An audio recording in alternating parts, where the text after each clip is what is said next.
Hello दोस्तों, M के tech study में आपका स्वागत है। मैं मोनू कुमार आपके लिए मॉस या स्ट्रक्चर मैकेनिक्स की रिवीजन क्लास लेकर आया हूं, जो कि specially diploma mechanical and civil के स्टूडेंट को ध्यान में रखते हुए ये लेक्चर सीरीज़ प्रिपेयर की गई है।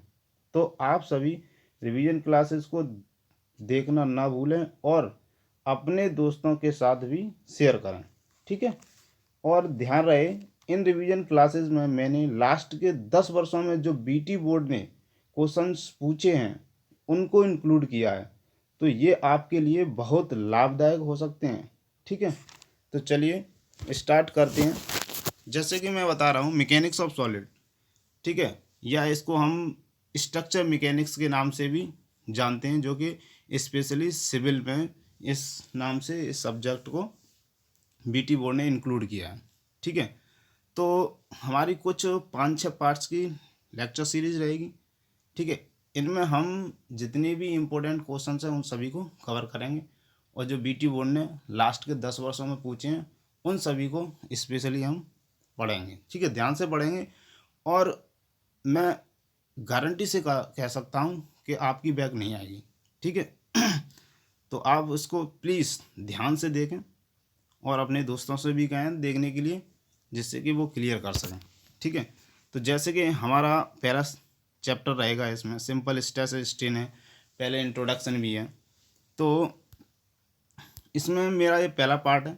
इसमें पहले पार्ट में हम क्या क्या पढ़ने वाले हैं वो पहले हम डिस्कस कर ले रहे हैं, ठीक है। क्या क्या करेंगे वो एक बार उस पर नज़र डाल लेते हैं, फिर हम आगे बढ़ते हैं, ठीक है। जैसे कि मैकेनिकल प्रॉपर्टीज़ हमारे पहला ही इंट्रोडक्शन है, मैकेनिक्स ऑफ सॉलिड का पहला इंट्रोडक्शन, पहला चैप्टर का पहला ही इंट्रोडक्शन है, ठीक है। और इसके बारे में हमें अच्छे से जानना है, क्योंकि एक क्वेश्चन यहाँ से हमें ज़रूर मिलेगा, ठीक है। फिर देन हम पढ़ेंगे stress and types of stress, ठीक है।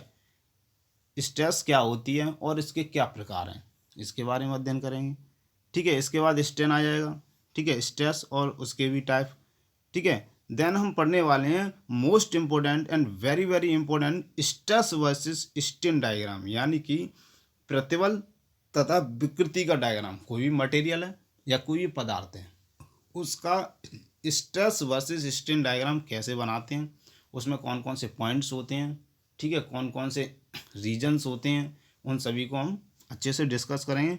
क्योंकि हर एक पेपर में लास्ट के 1-2 बार छोड़ करके पिछले 10 सालों में बार बार क्वेश्चन आ रहा है stress versus strain diagram of mild steel, ठीक है, ध्यान में रहे, ठीक है। फिर हम पढ़ेंगे नेक्स्ट पॉइजन रेशियो, ठीक है। Then change in length of bar, इससे न्यूमेरिकल देखने को मिलेगा तुम्हें, यानी कि कोई भी बार है या कोई भी रॉड है या कोई भी मेटल की रॉड है या तुम्हारे पास वस्तु है, उस पर हम बल लगा रहे हैं, बाहरी एक्सटर्नल फोर्स लगा रहे हैं, तो उसमें क्या चेंजेस आ रहे हैं। तो उसकी चेंजेस मतलब लंबाई में परिवर्तन होगा, यानी कि लंबाई बढ़ेगी या क्या होगी, घटेगी। तो वो लंबाई बढ़ी या घटी तो उसको कैसे फाइंड आउट करें, क्या तरीका होता है, ठीक है, तो हम अच्छे से डिस्कस करेंगे, ठीक। फिर हम उसमें पढ़ने वाले हैं थर्मल स्ट्रेस एंड स्ट्रेन, यानी कि जो तापीय प्रतिबल और तापीय विकृति, उसको अच्छे से डिस्कस करेंगे, ठीक है। तो ये सब हम पढ़ेंगे, ठीक। अब जैसे कि मैंने आपको पढ़ाऊँगा ये, तो आपको कुछ दिक्कत भी आएंगी, तो आप मेरे इस नंबर पर, जो कि व्हाट्सअप नंबर है, इस पर आप मुझको व्हाट्सअप कर सकते हैं, कोई भी प्रॉब्लम हो, ठीक है, आपको मैं उसका जवाब दे दूँगा, ठीक। चलिए, जैसे कि हम बात कर रहे थे पहले मैकेनिकल प्रॉपर्टीज़, कोई भी पदार्थ है उसकी पहले हम क्या पढ़ेंगे, मैकेनिकल प्रॉपर्टीज़। लेकिन मैकेनिकल प्रॉपर्टीज़ से पढ़ने से पहले हमें ये भी जानना होगा कि प्रॉपर्टीज़ होती क्या हैं, ठीक है, इनको हम प्रॉपर्टीज़ ही क्यों कहते हैं। जैसे कि कोई भी पदार्थ है, हम उस पर बल लगा रहे हैं या कोई भी बाहरी फोर्स लगा रहे हैं, तो उसमें क्या चेंजेस आ रहे हैं, जैसे कि वो टूटेगी या मुड़ेगी या दबेगी या बढ़ेगी, तो ये सारे चेंजेस आ रहे हैं। तो ये सब चेंजेस आ रहे हैं, या उसकी केमिकल प्रॉपर्टीज़ में क्या चेंजेस आ रहे हैं, यही सब क्या है, पदार्थ के गुण हैं, इन्हीं के बारे में स्टडी करते हैं। वैसे तो पदार्थ के कई सारे गुण होते हैं, जैसे कि हम केमिकल प्रॉपर्टीज़ भी होती हैं, कुछ उसकी फिजिकल प्रॉपर्टीज़ भी होती हैं, मैकेनिकल प्रॉपर्टीज़ भी होती हैं जिन्हें हम यांत्रिक गुण कहते हैं, ठीक है, कुछ डायमेंशनल प्रॉपर्टीज़ भी होती हैं, ठीक है। लेकिन हमारे जो सिलेबस में है, बीटी बोर्ड ने हमें डिज़ाइन किया सिलेबस, हमें क्या पढ़ना है, मैकेनिकल प्रॉपर्टीज़। ठीक है, हमारे लिए ये ही महत्वपूर्ण है और हम इस पे ही फोकस करेंगे और भटकेंगे नहीं। ठीक है, तो हम एक एक करके मैकेनिकल प्रॉपर्टीज़ को पढ़ेंगे। ठीक है, ओके। मैकेनिकल प्रॉपर्टीज़ को जैसे मैंने बताया, कोई भी बाहरी बल हम किसी भी पिंड पर लगाते हैं। ठीक है, तो लगाने से उसमें क्या चेंजेस आते हैं, उसके बिहेवियर में क्या चेंजेस आते हैं, उन सभी चेंजेस को क्या कहते हैं, हम गुण कहते हैं। जैसे आमतौर पर क्या होता है कि या तो पदार्थ क्या होगा, मुड़ जाएगा, जैसे लोचदार हो जाएगा, या उसमें कोई भी परमानेंट डिफॉर्मेशन हो जाएगा। ठीक है, ये सारे गुण हम पढ़ेंगे, उन्हीं सभी को क्या कहते हैं, हम मैकेनिकल प्रॉपर्टीज़ कहते हैं। Okay, right. चलिए, पहले तो ये जान लेते हैं हम कि हमें जो मैकेनिकल प्रॉपर्टीज़ में पढ़ना है वो कितने सारे गुण हैं और उन सभी को क्या कहते हैं इंग्लिश में, हिंदी में।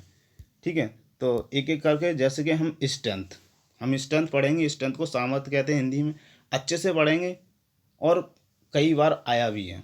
ठीक है, तो स्किप ना करें प्लीज़, इसको ध्यान से पढ़ें। ठीक है, एंड देन पढ़ेंगे हम हार्डनेस, यानी कि पदार्थ की कठोरता। कठोरता क्या है, ये सेकंड प्रॉपर्टी है। प्रॉपर्टीज आगे पीछे हो सकती हैं, लेकिन हमें एक एक को अच्छे से समझना है, तो हम अच्छे से डिस्कस करेंगे। मैंने इसमें शॉर्ट में सभी को लिखा हुआ है, पर डिस्क्राइब मैं अच्छे से करूँगा। अगर कोई दिक्कत हो तो मेरे को व्हाट्सअप करो, मैं देन फिर आपको एक्सप्लेन कर दूंगा वहीं की वहीं। ठीक है, फिर हम पढ़ेंगे डक्टिलिटी, किसी भी पदार्थ की डक्टिलिटी यानी तन्यता प्रॉपर्टीज़ क्या होती हैं। ठीक है, फिर हम पढ़ेंगे टफनेस, यानी कि चीमड़पन, यानी कि कोई भी पदार्थ है तो उसका चीमड़पन गुण क्या है। ठीक है, टफनेस हम किसे कहते हैं, इसके बारे में स्टडी करेंगे। ओके, फिर हम ब्रिटिलनेस यानी भंगुरता, इसको अच्छे से डिस्क्राइब करेंगे या अच्छे से समझेंगे। ठीक है, एक एक पॉइंट को, एक एक प्रॉपर्टीज़ को हम ऐसे पढ़ेंगे कि कभी भूले नहीं हम। ठीक है, और ना ही तुम आज इस वीडियो को देखने के बाद भूलोगे। ठीक है, फिर देन हम पढ़ेंगे इलास्टिसिटी, यानी जिसे हम बोलते हैं प्रत्यास्थता, बहुत ही इम्पोर्टेंट है। इसी के अगर हम बात करें, मिलती जुलती है प्लास्टिसिटी, ये भी बहुत ही इम्पोर्टेंट है। ये इलास्टिसिटी प्लास्टिसिटी दोनों का कॉम्बिनेशन ऐसा है कि कभी भूलोगे नहीं तुम, अभी देखते हैं, हम बताऊंगा। ठीक है, फिर हम पढ़ेंगे मेलेबिलिटी। ठीक है, मेलेबिलिटी भी एक पदार्थ का अच्छा गुण है। ठीक है, जिससे हम काफ़ी अच्छी सीटें बना सकते हैं, तो अच्छे से हम इसको पढ़ेंगे। ध्यान रहे, इन सारी प्रॉपर्टीज़ को मैं इस वीडियो में पढ़ाऊँगा और स्किप नहीं करना है, लास्ट तक देखना है। ठीक है, देन हम पढ़ेंगे रेजिलेंसी। ठीक है, रेजिलेंसी गुण क्या होता है पदार्थ का। ठीक है, इसमें क्या एनर्जी स्टोर करते हैं, कैसे क्या हम इसमें करेंगे, तो उसको हम पढ़ेंगे। राइट, नेक्स्ट पढ़ेंगे हम स्टिफनेस, पदार्थ का स्टिफनेस गुण क्या है। Okay, then fatigue and creep, ये दोनों प्रॉपर्टीज़ को हम एक एक अच्छे से डिस्कस करेंगे। ओके, और आज के बाद आप भूलोगे नहीं इन सारी प्रॉपर्टीज़ को। चलिए एक एक करके हम इनको पढ़ते हैं। पहली प्रॉपर्टी है स्ट्रेंथ। ओके, स्ट्रेंथ यानी कि सामर्थ्य, पदार्थ का क्या गुण है, यानी कि पदार्थ का वह गुण या कोई भी पदार्थ जिस पर हम एक्सटर्नल लोड लगा रहे हैं, तो वो पदार्थ अधिकतम क्षमता तक सहन कर सके उस लोड को। यानी कि जैसे कि कोई भी बॉडी है, मान लेते हैं बॉडी पर आपने बाहरी फोर्स लगा दिया, ठीक है, तो उसके टूटने तक उसकी सहन करने की क्षमता, उसके टूटने तक उसकी सहन करने की अधिकतम क्षमता को ही हम क्या कहते हैं, सामर्थ्य कहते हैं। फॉर एग्जांपल, जैसे देखो इस डायग्राम में दो व्यक्ति हैं और एक बॉक्स को खींच रहे हैं। ठीक है, तो एक खींच रहे हैं तो दोनों ही फोर्स लगा रहे हैं, लेकिन बॉक्स टूट नहीं रहा है। और लेकिन एक पॉइंट ऐसा आएगा, ये बॉक्स क्या हो जाएगा, ब्रेक हो जाएगा। लेकिन उस पॉइंट से पहले तक जो इस बॉक्स में ताकत थी उसी को हम क्या कहते हैं, सामर्थ्य कहते हैं। ठीक है, यानी कि किसी भी बॉडी में लोड लगाने पर उसके टूटने से पहले मेटल की जिस मैक्सिमम स्ट्रेस को या मैक्सिमम स्ट्रेस को सहन करने की क्षमता को ही हम क्या कहते हैं, अल्टीमेट स्ट्रेंथ कहते हैं। यही हमारा सामर्थ्य है किसी भी बॉडी का। ठीक है, चलिए नेक्स्ट इलास्टिसिटी। इलास्टिसिटी क्या है, यानी कि प्रत्यास्थता। प्रत्यास्थता किसी पदार्थ का कैसा गुण है और कैसे पढ़ेंगे। जैसे मान लेते हैं किसी भी बॉडी पर तुमने क्या लगाया, फोर्स लगाया या एक्सटर्नल लोड लगाया, ठीक है। तो लोड लगाने से क्या होगा, उस वस्तु की शेप में चेंजेस आ जाएंगे, अस्थायी परिवर्तन हो जाएगा। अस्थायी का मतलब क्या है, लोड हटाने से फिर वो वस्तु अपनी पुनः जो पहले वाली शेप थी उसको गेन कर लेगी, यानी कि पुनर्वस्था में आ जाएगी। तो इसी गुण को ही हम क्या कहते हैं, उस पदार्थ का इलास्टिसिटी कहते हैं, ठीक है। यानी कि किसी बॉडी में एक्सटर्नल लोड लगाने से उसके शेप में अस्थायी परिवर्तन आता है, अर्थात लोड हटाने पर वह अपनी पुनर्वस्था में आ जाती है या आ जाता है। इस गुण को ही हम क्या कहते हैं, इलास्टिसिटी कहते हैं।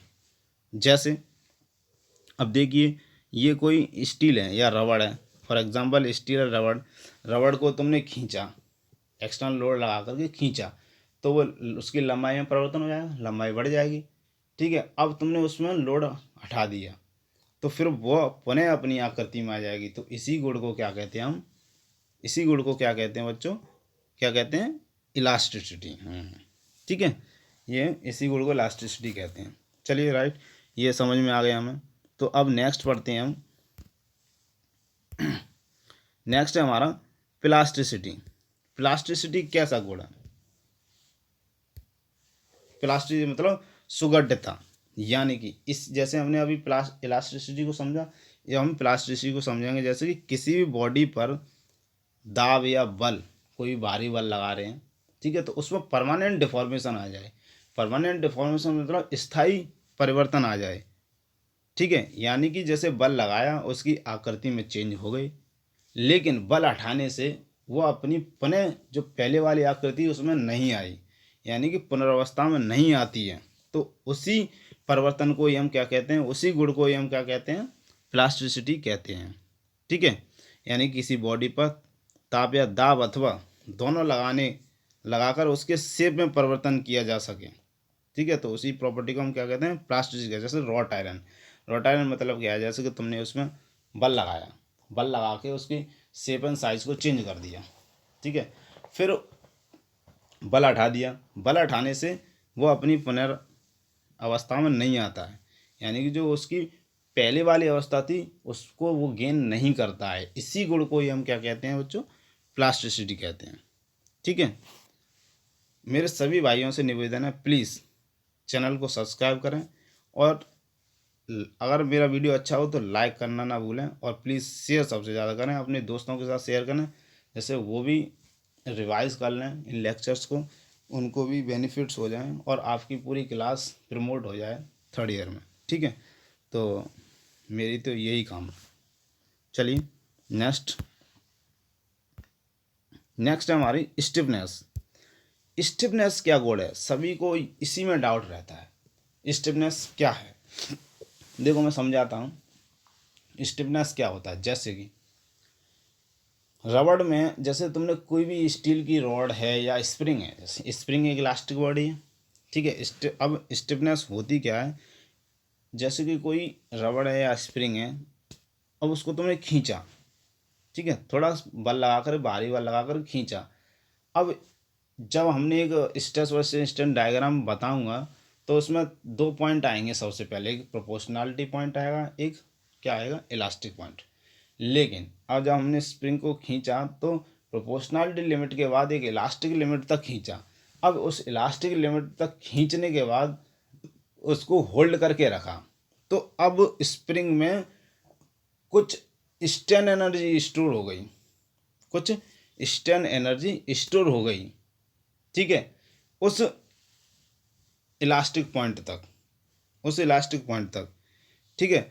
तो उसी गुण को हम क्या कहते हैं, स्टिफनेस कहते हैं। जैसे इसमें लिखा हुआ है, किसी मटेरियल में अन्य मटेरियल की तुलना में होने वाला डिफॉर्मेशन उसकी स्टिफनेस शो करता है। मतलब किसी मटेरियल में अन्य मटेरियल की तुलना में, यानी कोई मटेरियल ले लो, एक दूसरा मटेरियल ले लो, अब उनको खींचो तो जिसमें ज़्यादा खिंचाव हो जाए, ठीक है, तो वो डिफॉर्मेशन शो कर रहा है। तो उस जो ज़्यादा खिंचाव हो जाए वो स्टिफनेस ज़्यादा है उसमें, जिसमें कम खिंचाव हो इसमें स्टिफनेस कम है, ठीक है। तो ऐसे समझ लीजिए, ठीक है। तो चलिए नेक्स्ट पढ़ते हैं। फटीग को हम लास्ट में पढ़ाएंगे जब मैं क्रीप समझाऊंगा, इसमें मेंशन हो गया है लेकिन इसको अभी ना पढ़ें, ठीक है। चलिए, नेक्स्ट प्रॉपर्टी है हमारी डक्टिलिटी। किसी भी पदार्थ या मेटल की डक्टिलिटी प्रॉपर्टी क्या होती है? तन्यता। बहुत आती है पेपर में, ध्यान से समझो। यानी कि जिस पदार्थ के पतले से पतले तार बनाए जा सकें, यानी जो ही कोई भी रॉड है या तार है उसको हम खींच रहे हैं बल लगा कर को, और उसके पतले से पतले तार बनाए जा सकें, वही प्रॉपर्टी किसी भी मटेरियल की डक्टिलिटी प्रॉपर्टी कहलाती है। ठीक है, समझे? यानी कि मेटल का वह गुण जिसके कारण उस पर बल लगाकर बिना टूटे तार के रूप में खींचकर बढ़ाया जा सके या पतले से पतले तार बनाए जा सकें, उसी गुण को हम क्या कहते हैं? डक्टिलिटी कहते हैं। राइट। जैसे कि अगर हम फॉर एग्जांपल की बात करें, जैसे सोना एक अधिकतम, जिसकी अधिक डक्टाइल मटेरियल होता है सोना।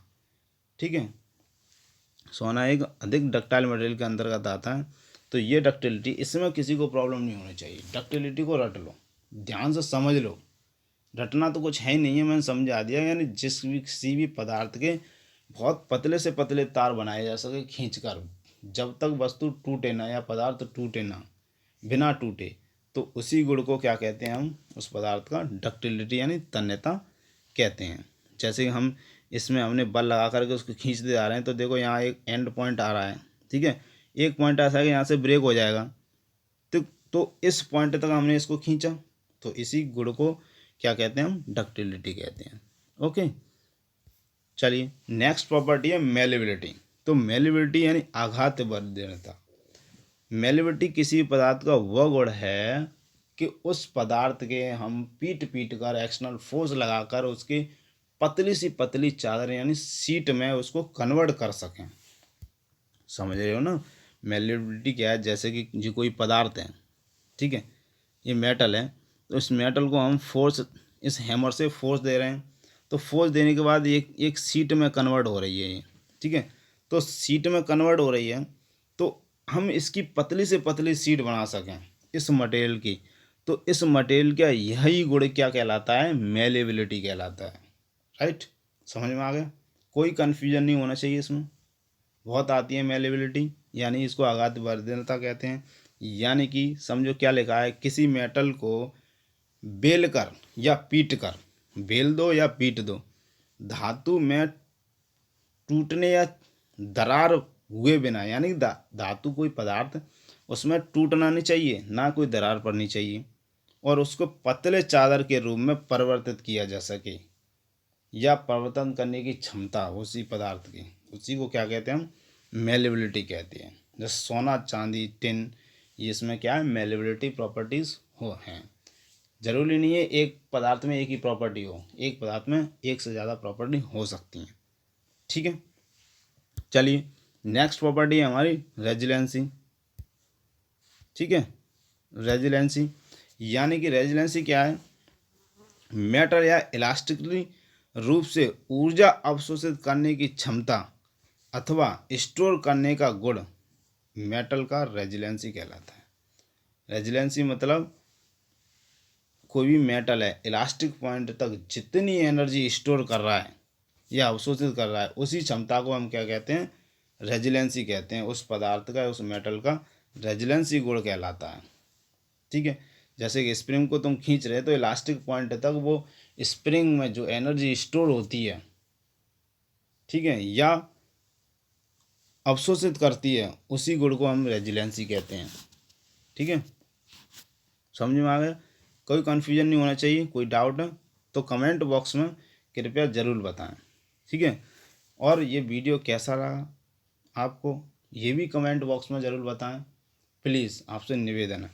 ठीक है, नेक्स्ट बढ़ते हैं। हार्डनेस। देखिए, हार्डनेस कोई भी पदार्थ की एक बहुत अच्छी प्रॉपर्टीज़ होती है। ठीक है, हार्डनेस को समझो पहले क्या है। जैसे कि कोई भी पदार्थ है, उसको तुम स्क्रैच करो, खरोंचो, कोई पदार्थ स्क्रैच हो जाता है, कोई पदार्थ स्क्रैच नहीं होता है। यानी कि जो पदार्थ स्क्रैच नहीं होता है उसमें हार्डनेस ज़्यादा है, और जो पदार्थ स्क्रैच हो जाता है उसमें हार्डनेस कम है। यानी कि किसी मेटल पर किसी अन्य या अधिक हार्ड मेटल द्वारा स्क्रैचिंग और वियर का प्रतिरोध करने के गुण को ही हम क्या कहते हैं? हार्डनेस कहते हैं। मतलब ये है कि हम कोई भी स्केच करें किसी मटेरियल के ऊपर, तो वो मटेरियल हमें स्केच करने से विरोध करे, मतलब वो स्क्रैच ना करने दें, ठीक है, यानी स्केच हो ही नहीं रहा है, तो उसी गुण को क्या कहेंगे, हार्डनेस कहेंगे, यानी कि वो ज़्यादा हार्ड मटेरियल। देखो इस डायग्राम में दिखाया हुआ है हार्डनेस, कि ये गिलास है, गिलास को हम स्क्रैच कर रहे हैं किसी कांच से ही, गिलास से, तो ये स्क्रैच हो जाता है, ठीक है, तो ये कम हार्डनेस है। और कोई जैसे कि डायमंड है, उस पर स्क्रैच करो होगा ही नहीं, तो वो ज़्यादा हार्ड मटेरियल है, ठीक है, तो हार्ड मटेरियल होगा तो उसका स्केच नहीं होगा, वो विरोध करेगा स्केच का, सीधी सी बात है। यानी कि मैं, और एक और चीज़, मेटल को जैसे जैसे तुम गर्म करोगे तो वो हार्डनेस उसकी कम होती जाएगी ये बहुत अच्छा गुण है, ठीक है, यानी मेटल को तुम गर्म करो तो धीरे धीरे उसकी क्या होगी, कठोरता कम होती जाएगी। और सबसे अधिक कठोर पदार्थ में हीरा और कांच आते हैं, सबसे ज़्यादा जो कठोर पदार्थ होते हैं वो हीरा और कांच होते हैं, ठीक है। हार्डनेस समझिए, हार्डनेस में कोई प्रॉब्लम नहीं होनी चाहिए, अच्छे से समझ लो।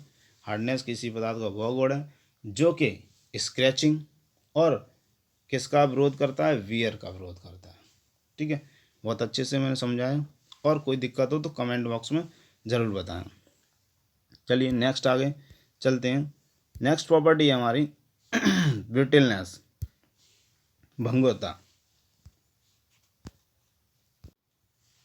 भंगुरता यानी कि जैसे कोई भी बॉडी है, उसमें हम बल लगा रहे हैं, ठीक है, बल लगाने से मैंने क्या बताया, कई कई सारी बॉडी में डिफॉर्मेशन होता है, यानी कि परिवर्तन होता है, ठीक है। लेकिन ब्रिटलनेस एक ऐसी प्रॉपर्टी है कि जैसे तुमने किसी बॉडी पर बल लगाया, किसी पदार्थ पर बल लगाया, लेकिन उसमें कोई भी डिफॉर्मेशन नहीं हुआ, कोई भी परिवर्तन नहीं हुआ, लेकिन बल लगाते गए, तो एक टाइम ऐसा आएगा वो ब्रेक हो जाएगी। यानी कि विदाउट डिफॉर्मेशन कोई बॉडी ब्रेक हो रही है, तो वही गुण क्या है उस पदार्थ का, ब्रिटलनेस यानी भंगुरता है। किसी बॉडी में अधिक बल से चोट लगने पर उसके आकार में बिना परिवर्तन के टूट जाने का गुण ही क्या कहलाता है, ब्रिटलनेस कहलाता है। जैसे कोई कॉन्क्रीट है, ग्रेफाइट है, जैसे कॉन्क्रीट है, जैसे पत्थर है, पत्थर में कभी डिफॉर्मेशन आएगा, नहीं आएगा, परिवर्तन होगा, नहीं होगा, क्या होगा, डायरेक्ट ब्रेक होगा, टूटेगा वो। तो उसी डायरेक्ट, कोई भी पदार्थ डायरेक्ट ब्रेक हो रहा है, टूट रहा है, वही गुण क्या है उस पदार्थ का, ब्रिटलनेस है। समझे? कोई दिक्कत? कोई दिक्कत हो तो कमेंट बॉक्स में ज़रूर बताएं, ठीक है, जिससे कि मुझे पता चलेगा। और सभी से ये अनुरोध है कि प्लीज़ वीडियो कैसा है, मेरा लेक्चर कैसा है, वो ज़रूर बताएं कमेंट बॉक्स में, ठीक है। अच्छा है तो लाइक भी करें और कमेंट भी करें प्लीज़, और अपने दोस्तों के साथ शेयर अवश्य करें। चलिए नेक्स्ट प्रॉपर्टी है क्रीप। क्रीप क्या प्रॉपर्टी है, जैसे तुमने सुना होगा, देखा भी होगा, अंग्रेज़ों के ज़माने के जो भी पुराने ज़मानों की जो बिल्डिंग हैं, ब्रिजेस हैं, वो धीरे कब काफ़ी समय बाद अब आकर के वो क्रैक हो रहे हैं, टूट रहे हैं, दरारें पड़ रही हैं। वो सब किसके कारण हो रहा है, क्रीप के कारण हो रहा है। ये एग्जाम्पल है क्रीप का। क्रीप होता क्या है कि बहुत समय तक एक कांस्टेंट लोडिंग लगा हुआ है, ठीक है, एक इलास्टिक सीमा के अंदर, तो due to the temperature, types of loading, उनमें परमानेंट डिफॉर्मेशन आ जाता है।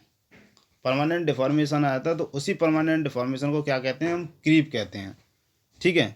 यानी धातुओं तथा अधातुओं में लगातार स्ट्रेस लगने के कारण अथवा लंबे समय तक लोड लगे रहने के कारण उत्पन्न होने वाला जो प्लास्टिक डिफॉर्मेशन है, परमानेंट डिफॉर्मेशन है, उसी को क्या कहते हैं, हम क्रीप कहते हैं।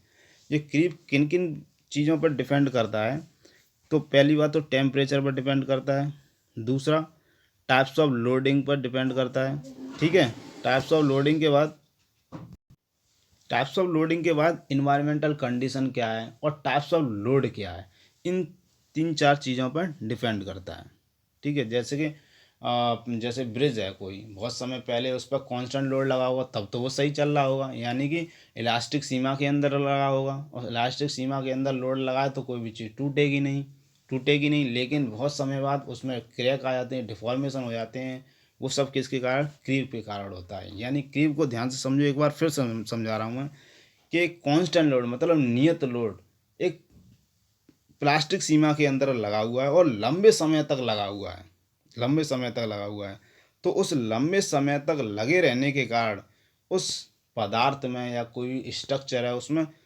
परमानेंट डिफॉर्मेशन या प्लास्टिक डिफॉर्मेशन उत्पन्न होता है, तो उसी को हम क्या कहते हैं, क्रीप कहते हैं। ये क्रीप किन किन चीज़ों पर डिपेंड करता है? पहली चीज़ temperature, load, types of loading and environmental condition.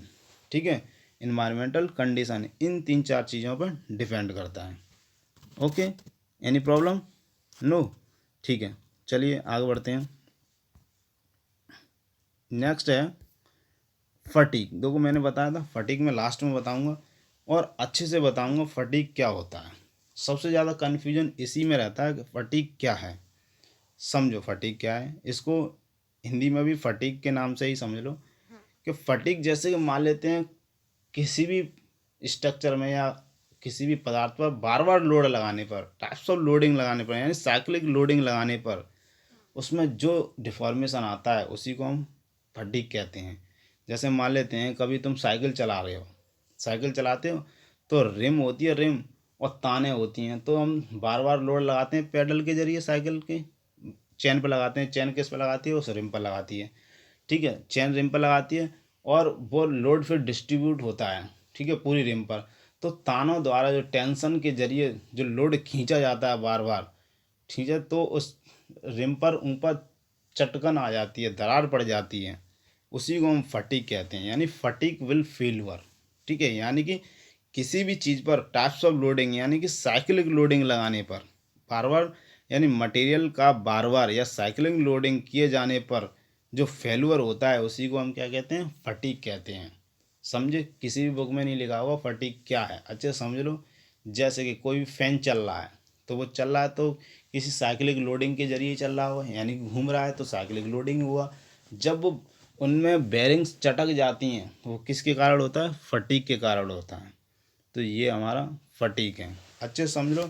ये सारी आज तुम्हारी प्रॉपर्टीज़ कंप्लीट होगी। नेक्स्ट अगले वाले जो पार्ट 2 होगा उसमें उसमें हम stress strain diagram, Poisson ratio, ठीक है, और इलास्टिक कांस्टेंट के बारे में अध्ययन करेंगे। ठीक है, तो प्लीज़ आपसे एक अनुरोध है दोस्तों, सभी इस चैनल को प्लीज़ सब्सक्राइब करें, वीडियो को लाइक करें एंड शेयर ज़्यादा से ज़्यादा करें। Okay, thank you to all.